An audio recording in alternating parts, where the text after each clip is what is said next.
Ali Velshi hit the nail on the head. I want you to listen to this because, we've been talking about the economy. Finally, we have somebody in the mainstream media that says, you know what?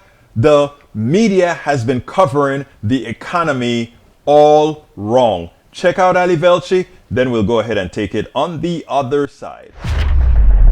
It's time for an economic reality check. The news media hasn't done a great job of communicating where the country's really at. You see a lot of doom and gloom and not a lot of substance to back that up economically. For starters, the stock market, a key indicator of economic health for the former president, is going strong. The S&P 500 ended 2021 with a 27% gain. Now, about half of Americans are not invested in the stock market, which means that about half are, and that market performance helps your 401k and your IRAs. Then there are jobs. The unemployment rate is at a pandemic low, 3.9%, almost as low as it was before the pandemic and far lower than most economists will tell you is something called full employment. Average hourly pay has risen as a result, 4.6% in the past year.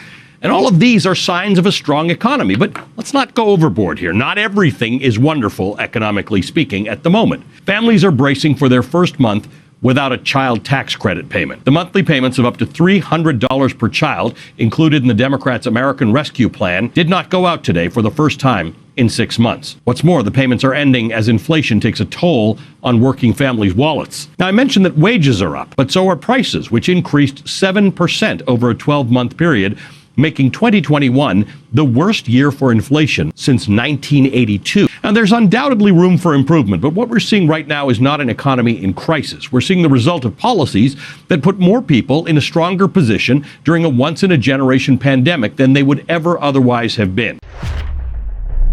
Now, it is important to see that. Notice Ali Velshi is not saying everything is nice, good, and roses.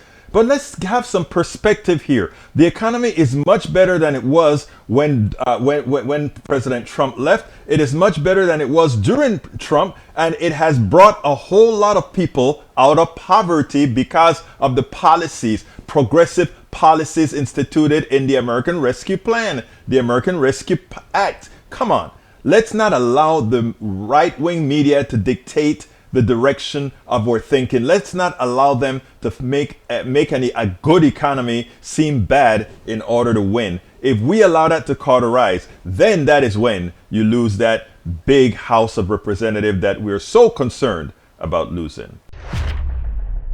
We spend a lot of time deconstructing the news, trying to parse it into a form that everybody can understand. We try to find those little nitpicks where it flies above the fray, etc.